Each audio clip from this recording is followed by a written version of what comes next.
Bu maceramızda sessizliğin ortasında karavan kampı, kuş cennetinde kuş gözlemi, bölgede acayip çakal var. Şahin'i çok güzel şekilde drone'la çektim. Kızıl şahinler Türkiye'de popülasyonu çok yüksek bir tür.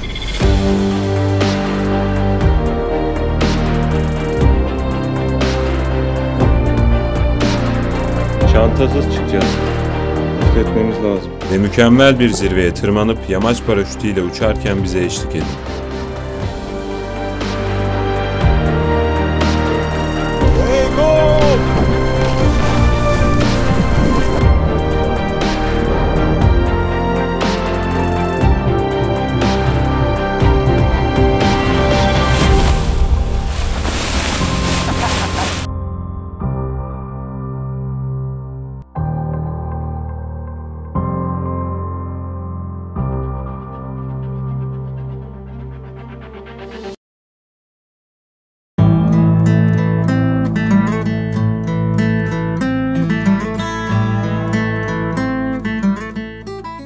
Bir önceki maceramızın ardından Eskişehir İnönü'den Ankara Nallıhan Kuş Cenneti'ne doğru yola çıkıyoruz.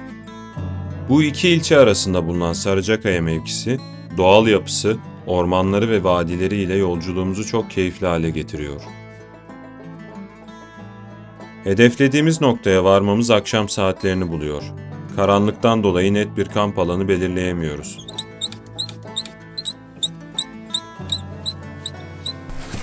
Ve harita tahminlerimize göre uygun bir noktaya karavanımızı kuruyoruz.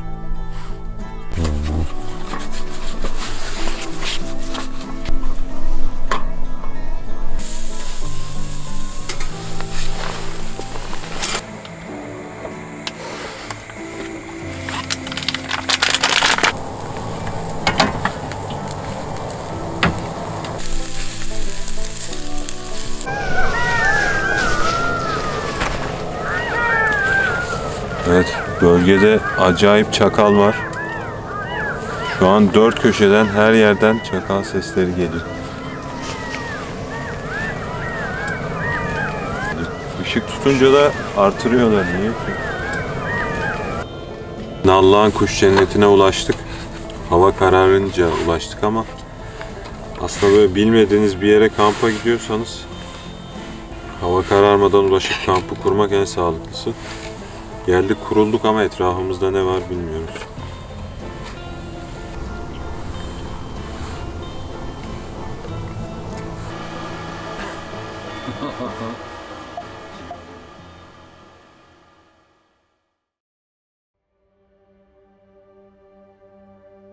Ve işte günlerdir görmeyi beklediğimiz Gökkuşağı Tepesi ile ilk karşılaşmamız. Bu sabah puslu soğuk hava modumuzu düşürse de zirvesini görmeye kararlıyız.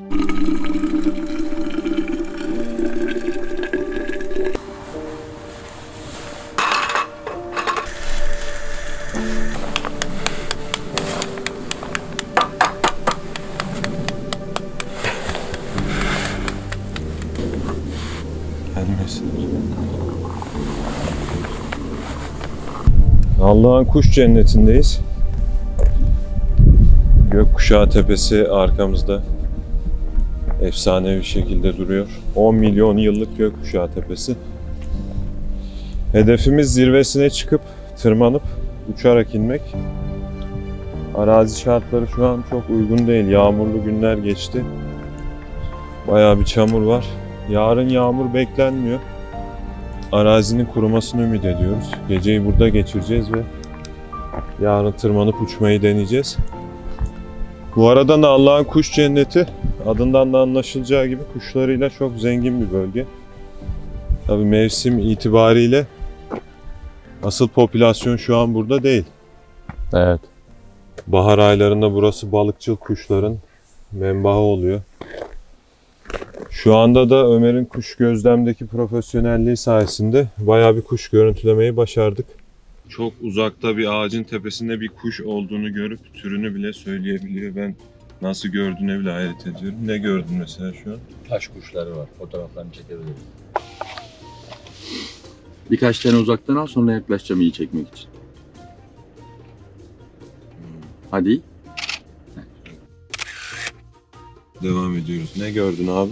Bakacağız abi. Evet.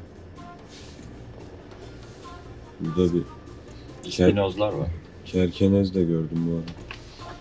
Şu solda dalda siyah. Saksağın. Saksağın mı? Kerkenez ne? Bak bunlar ispinoz. Bunları da çekebilirsin. Spinoz çekelim. Tamam. Çok hareket edersen kaçar. Bir tanesi burada. Spinoz gitti. Evet, Şahin gördük değil mi? Bir kızıl şahin gördük. Kızıl şahinler Türkiye'de popülasyonu çok yüksek bir tür. Hatta dünyadaki en büyük popülasyonun Türkiye'de olduğu düşünülüyor. Ve kışlayan bir tür ülkemizde. Çok göç etmiyorlar. Ufak bölge değişiklikleri dışında üreme bölgelerinde bütün sene zamanlarını geçiriyorlar. Şu an ağacın bir dalında, eğer düzgün bir açı olursa çekmeye çalışacağız. Aa, güzel bu açı güzel. Önünde dal var.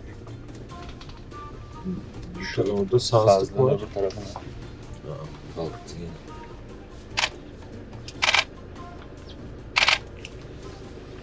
Acı değil mi? Ama bayağı büyükmüş. Grey Heron diye geçer bunlar. Heronlar var ya, insansız hava uçakları. Hmm. Onların tasarımı tamamen bunlara, bu kuşlardan esinlenerek yapılmış. Şahin de kalktı arkadan.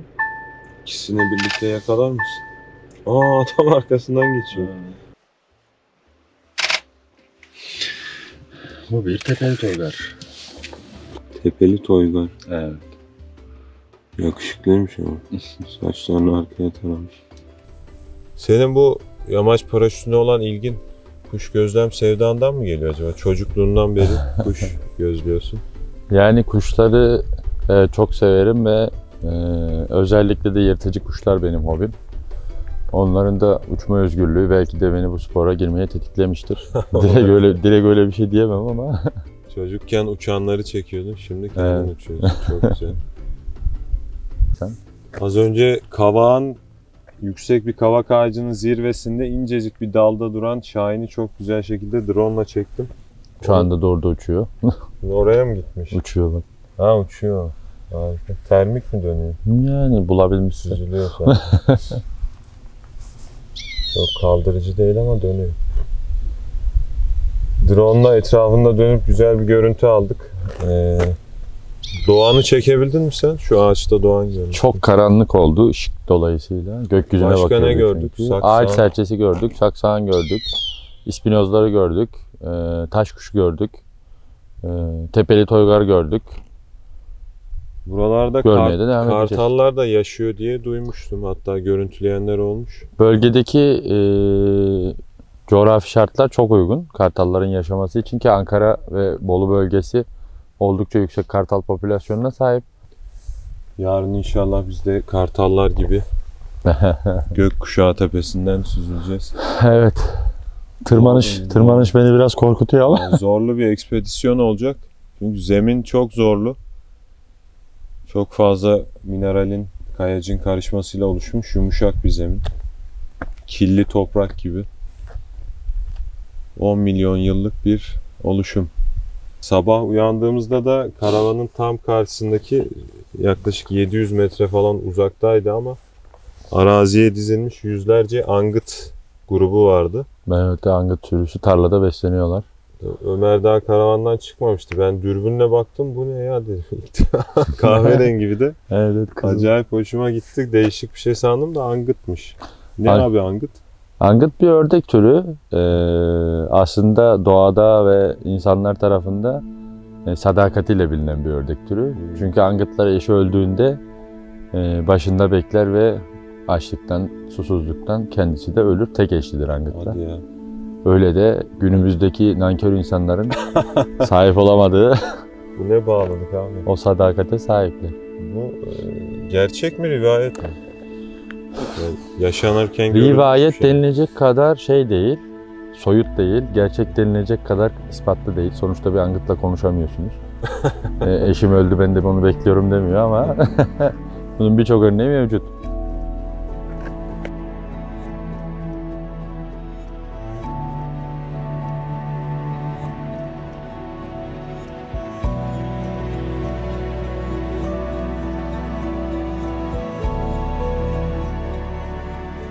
Bahar aylarında Sarıyer Barajı'ndan gelen suyun Nallıhan Kuş Cenneti içindeki Aladağ çayını yükseltmesiyle bölge ciddi derecede balık popülasyonuna sahip oluyor.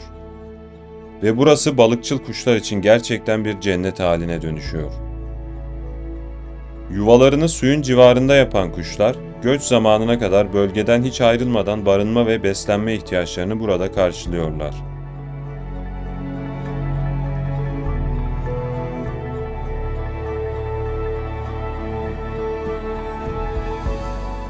Bölge keşfi ve kuş gözlemimizin ardından yarınki uçuş için Gökkuşağı Tepesi'nin eteklerine ulaşabileceğimiz bir yol arıyoruz.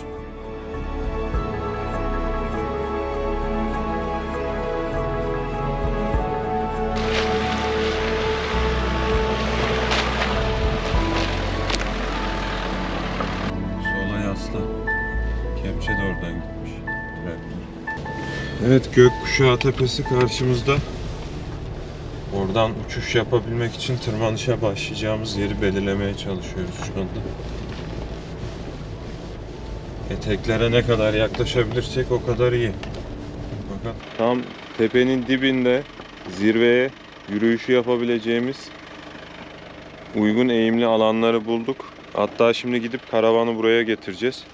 Yolun bir kısmı çok çamurlu, balçıklı, zordu. Ondan sonra şansımıza bu arazi kurumuş. Tepelerde çok ıslak görünmüyor. İnşallah yarın sabah erkenden tırmanışa başlayıp meşhur Gökkuşağı Tepesi'nden uçuşumuzu yapacağız.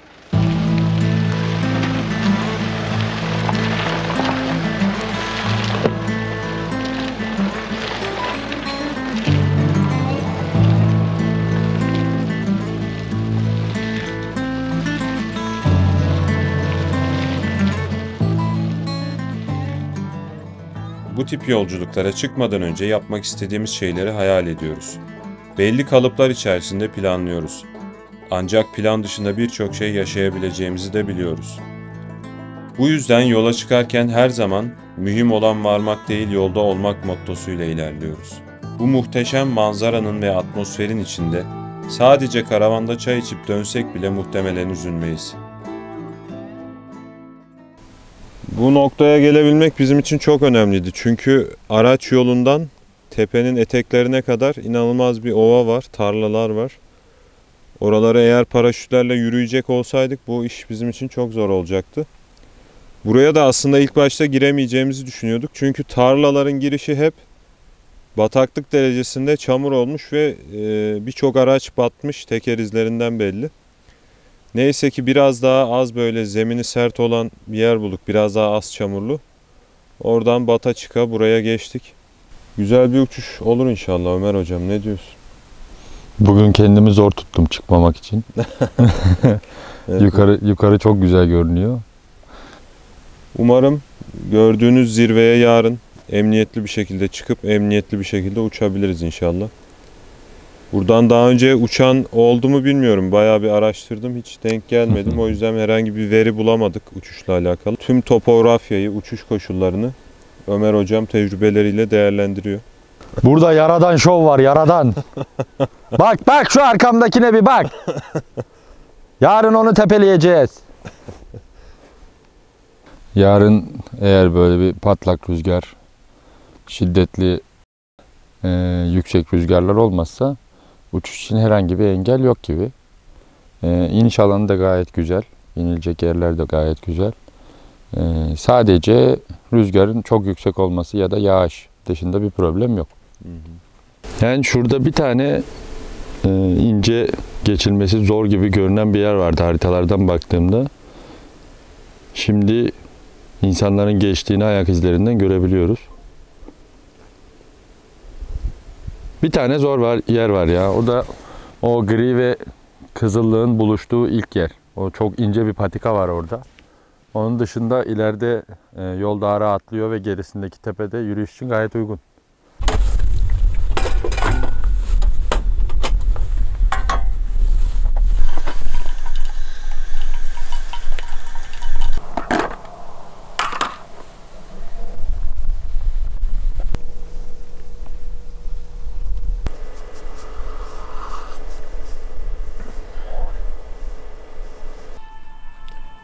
Karavanıyla İtalya'dan gelen Andre, köpeğiyle Gökkuşağı Tepesi'nin yarısına kadar tırmanıp indi.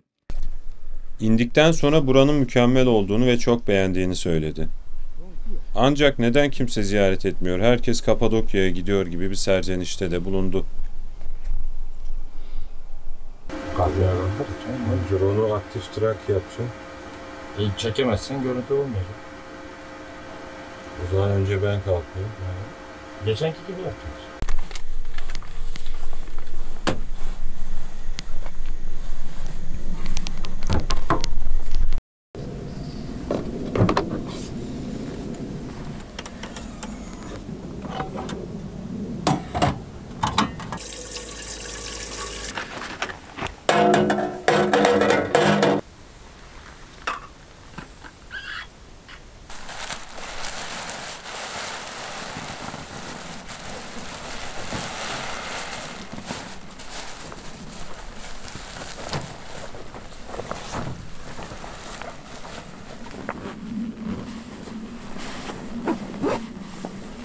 Yürüyüş başlıyor. Gökkuşağı tepelerine doğru. Hazırsak gidiyoruz. Hazırız.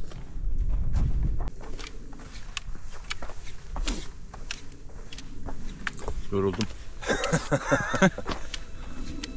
Tırmanışın başlangıcına kadar olan bu düzlükte nefesimizi düzenlersek iyi başlarız. Burası ilk başlangıç noktası yürüyüş rotamızın. Araç hemen şu tarafta kaldı. Yaklaşık bir 400 metre geride. Hazır mıyız? Bomba gibiyiz, çok heyecanlıyız. O zaman ya Allah ya Bismillah. Subhanallah.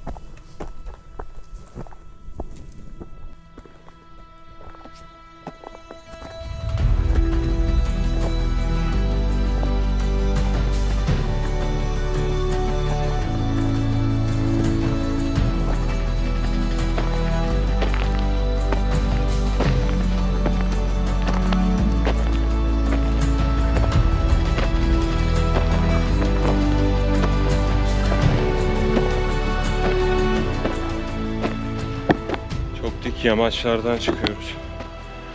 Harika bir atmosfer içinde. Bu macerayı yaşadığım için gerçekten çok mutluyum. Gittikçe inceliyor. Aman Tanrım. Doğan Bak. lan. Dur. Üste duracağım. Gel başka yolu yok. Buraya geçmek istediğine emin misin? Baykuş tüneymiş bura abi. Vallahi baykuş şeyi var burada. Bak hem tüyleri var hem kusmuğu var. Baykuşlar sindiremediklerini kusarlar. Pelet bırakırlar. Sağa basma çok. Ora gerçekten tehlikeli. Ora gerçekten hoş değildi. Gerçekten kayalık falan olmasa da yürüdüğüm en ince yol diyebilirim.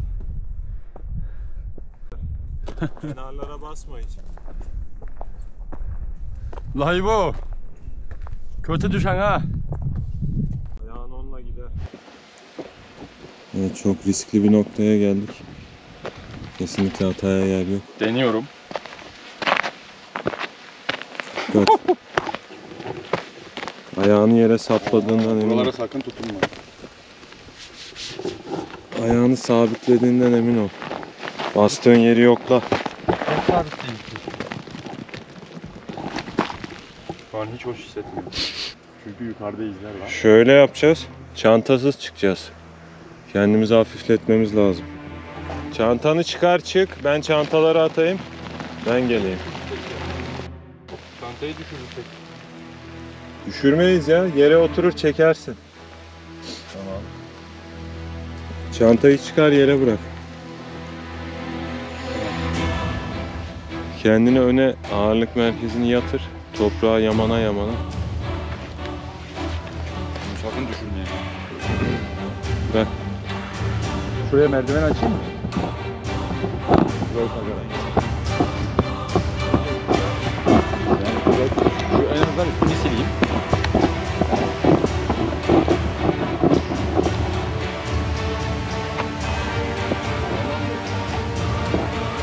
Herhalde sağlam.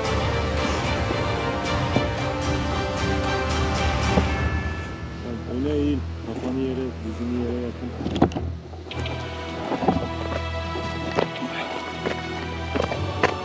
Tamam, müthiş problem değil ya. Ha? Yukarı iyi, kötü değil. Şimdi ben seni bununla tutarım. Bak öyle değil. Çantanın götünü yapıştır yere. Yapacağım da.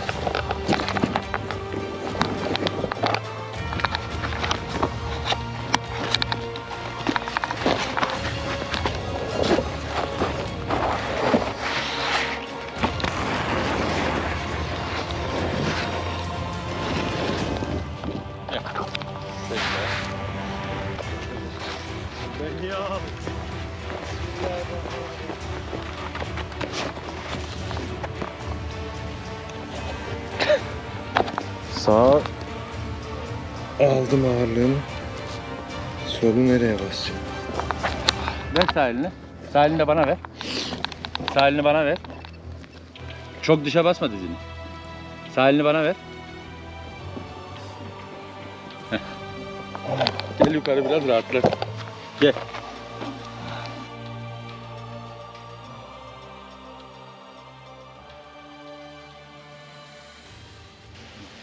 O zorlu yere adımımı attığım anda bir endişelendim. Çünkü zemin görüyorsunuz. Bastığınız yerden kalıp halinde toprak heyelan gibi dağılabiliyor. Farklı bir rotadan çıkılabilirmiş. İnanılmaz kötüydü. Mesela burada görüyorsunuz ya böyle 5-10 tane ayak atacak yer var, orada yoktu. Bu arada ikinci katmana geçmiş bulunuyoruz. Kızıl Katman. Gökkuşağı ismini almasının en büyük sebeplerini hemen ileride görüyorsunuz. Buradan sonra artık bitki örtüsü başlıyor.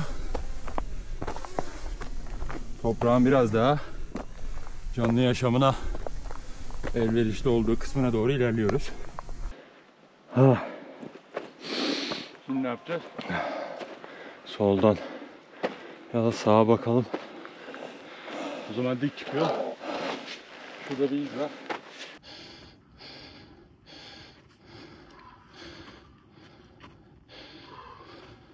Aslında aşırı zor bir tepe değil. Alpinist mantığında tırmanılsa eğim azaltılarak, çevresinden dolanılarak çok kolay tırmanılır. Ama biz şu an bu hakim rüzgarı kaçırmak istemiyoruz ve en hızlı şekilde çıkabilmek için en dik yerlerden çıkıyoruz. Bunun yanında arkamdaki ekipman yaklaşık 20 kilo. Bir yandan sürekli çekim yapıyoruz. Drone uçuruyoruz. Elimizde kameralar. Tırmanışa odaklanamıyoruz yani. Dur kalk.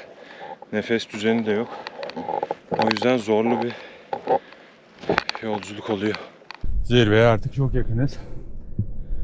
Gördüğümüz aşağıdan izlediğimiz kayalık vardı. Onun sağından dolaşacağız.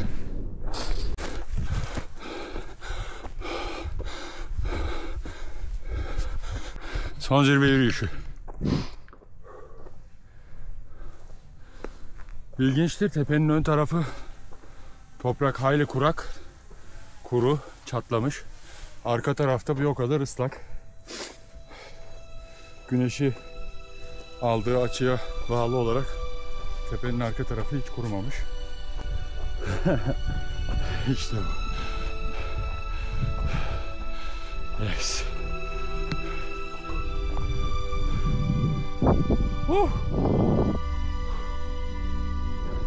Zirvedeyiz.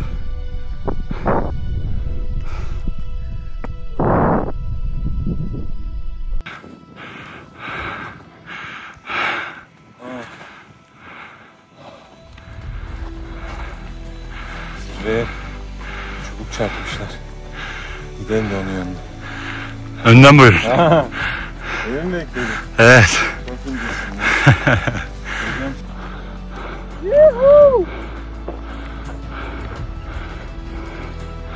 Everest'te çıkanlar bu kadar sevmemiştir.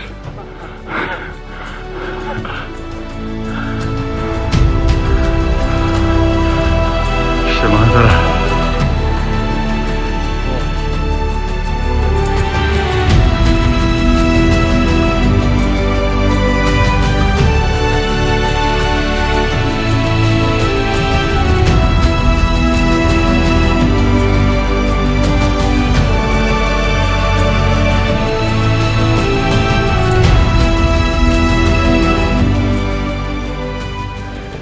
Bizim kalkışımız için en uygun yerin bura olduğunu tespit ettik. Ömer hocam buraya karar verdi. Çünkü kanadı serecek yer yok. Çok ince bir balık sırtı tepe. Bura nispeten daha geniş. Şuraya kanadı serip aşağıda durup çekeceğiz. Hava çok şükür istediğimiz gibi. Tepe rüzgarı karşılıyor. Karavan da şurada, görmeniz çok zor. Gidip yanına ineceğiz inşallah. Buradan çekeceğiz kanadı. Kalkıştan hemen sonra şu sağdaki tepecik, hemen önümüzdeki düzlük var ya. Onun üzerine gidip oradan Kızıltepe, sonra Gritepe takip edip direkt karavana doğru uçabiliriz. Sola çok girersek oranın etkisinde kalıp bastırıcıya maruz kalmamak için biraz daha şu sağ önümüzdeki tepeciğin üzerinden gitmek mantıklı. Tamam. Ora bastırmayacaktır. Çok problem olmaz. Şu ön taraftan da küçük dinamik kaldırıcılar gelebilir. Onlar da çok problem olmaz. Güzel bir uçuş olacak gibi.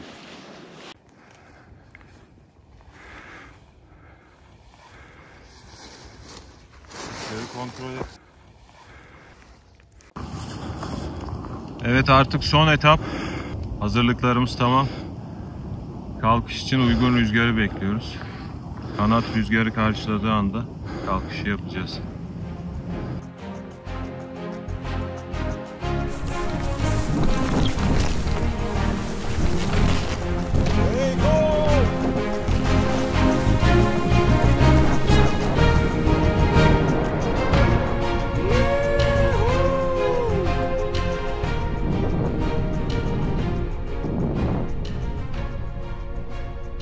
Hoşçakal gökkuşağı. Muazzam ya. 10 milyon yıl önce burası denizmiş kardeşim, deniz. Dibindeki kumların üstünde uçuyoruz şimdi.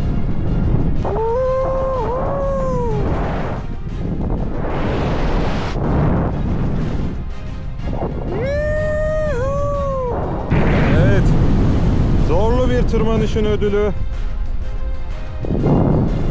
Efsane gökkuşağı tepesi. Ömer yukarıda.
Muazzam ya, muazzam. Çok şükür güvenli ve çok keyifli bir uçuş oldu. Şimdi sırada Ömer. Onu drone'la görüntülemeye gidiyorum.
güzel bir... Yemin ederim 5 senenin yorgunluğunu attım ya.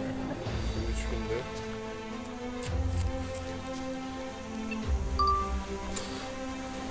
Evet, şanslı günümüzdeydik. Her şey planladığımız gibi gitti. Yorucu, macera dolu bir tırmanış. Tırmanışta geçtiğimiz o riskli yeri saymazsak her şey mükemmeldi.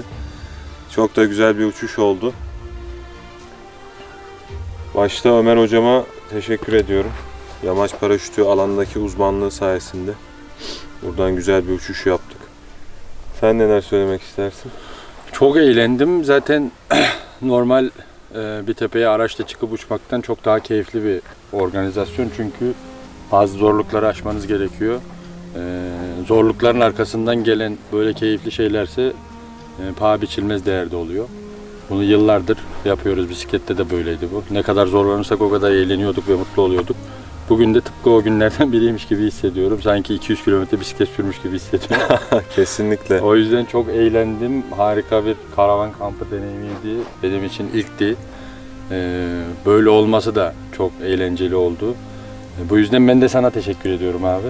Özellikle de Fokuson sponsorum Fokuson'a teşekkür Eyvallah. ederim. Ve Gökkuşağı Tepesi'nden uçtuk. Yani hiç kayıtlarını göremedim ama bence Gökkuşağı Tepesi'nden ilk kez bir yamaç paraşütü uçuşu yapıldı. 10 milyon yıllık deniz altındaki çökelti olan Gökkuşağı Tepesi'nden yamaç paraşütüyle uçtuk. Bu an için 10 milyon yıl bekledi bu tepe. Kadere bak. Kimler kimlerle nerelerde. Umarım Türkiye'de bir ilk diyebiliriz buna. Biraz Valla biz daha iddia işte- ederiz. Aksini söyleyen olursa da dinleriz. Evet. Neden O zaman dinlemeyiz? Türkiye'de ilk diyorum ben. Evet. Bravo.